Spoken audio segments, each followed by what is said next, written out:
안녕하세요. 이준서입니다. 외과의사에게 제일 기본이 되는 우리가 소위 앞배라고 하는 라파로스코픽 아펜덱토미 서지컬 테크닉에 대해서 말씀드리겠습니다. 앞배 우리가 맹장염, 충수돌기염이라고도 하는데요.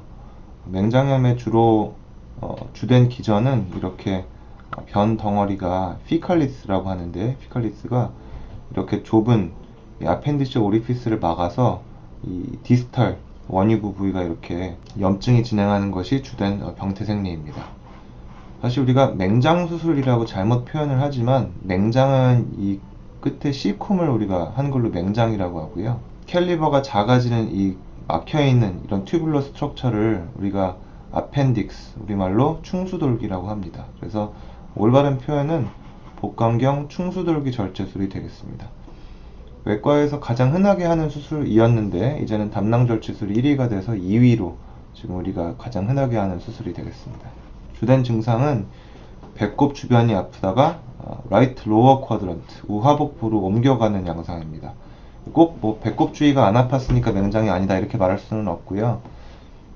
전체적으로 기분 나쁘게 아프다가 오른쪽 아래로 이제 국소적으로 아파지기 시작한다는 게 포인트가 될 것 같습니다.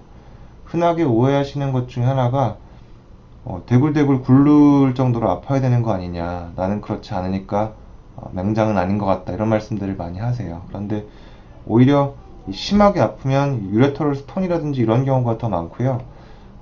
그냥 소화도 안 되고 기분 나쁘게 아프고 이러다가 이제 오른쪽 아래가 점점 구체적으로 아프기 시작하는 경우가 이제 전형적인 경우입니다. 진단은 우리가 히스토리, 피지컬이 당연히 기본이 되겠고, 이전에는 히스토리하고 피지컬로만도 많이 진단을 했지만 이제는 보통은 CT를 합니다. 그래서 CT를 찍었을 때 우리가 대부분 맹장인지 아닌지 확실하게 알 수가 있고, 이퀴보컬한 경우도 있어요. 다이아미터가 아주 크지는 않지만 또 노멀 앞배보다는 좀 큰 것 같고, 얼리 앞배인지 아닌지 애매한 경우도 있습니다. 그런데 대부분의 경우엔 우리가 CT를 찍으면 다른 병리가 발견이 되거나 앞배가 맞거나 보통은 그런 경우이기 때문에 CT를 찍어보면 된다는 거. 치료는 최근에도 여러 연구들이 나왔고, 경우에 따라서는 수술을 안 하는 것도 피지블하다, 이런 결과들이 많이 나오고 있습니다. 이제 앱세스 포메이션이 확실하게 된 경우에는 이제 드레이니지를 먼저 하고 딜레이드 OP를 하는 게 이득이 있다, 이런 연구 결과들도 많이 있는데요. 아직까지는 아펜디사이티스의 주 치료는 수술이 되겠습니다.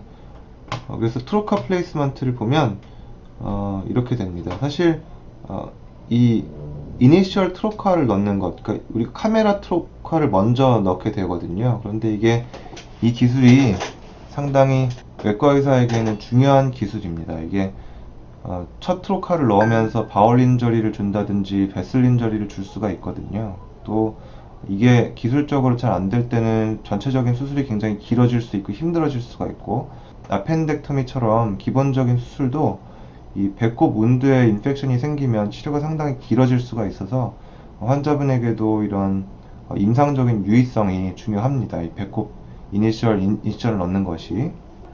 저는 주로 인트라움빌리컬 인시전을 넣는 방법을 쓰고요.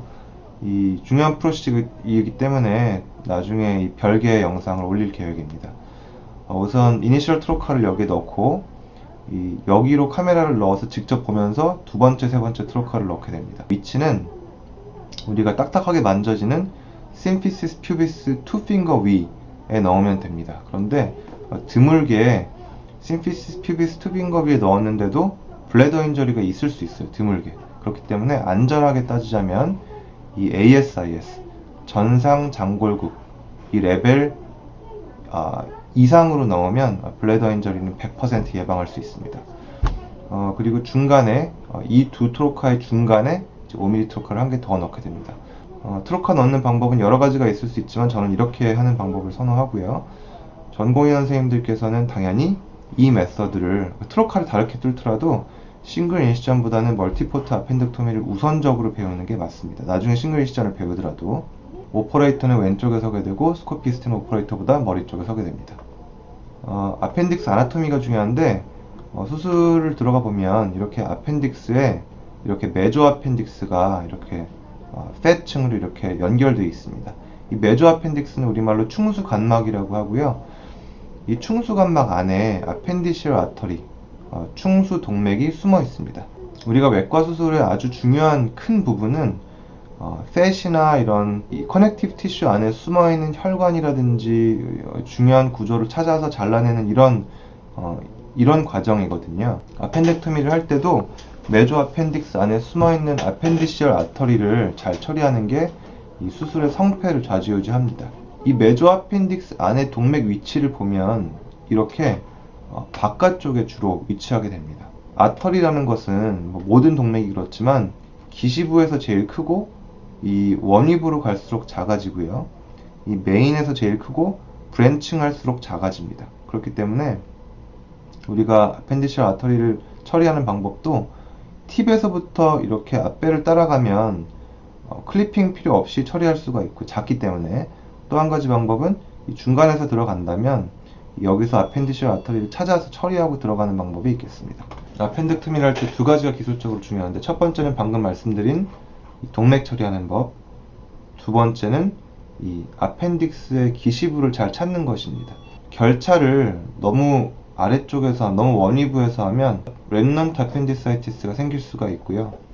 우리가 잔존 충수염이라고 하는데, 충수돌기를 충분히 못 잘라내서 남은 부위에 염증이 생기는 것을 잔존 충수염이라고 합니다. 거꾸로 너무 프록시멀로 들어가면 시컬 인저리를 줄 수가 있기 때문에 적당한 위치에서 잘 잘라내는 것이 중요하겠습니다. 자, 아펜덱토미의 키 스텝을 보시면 첫 번째는 찾는 게 중요하고, 두 번째는 들어 올리고, 세 번째는 앞서 보여드린 충수 간막을 박리하고, 네 번째는 적절한 위치에서 잘라내는 것입니다.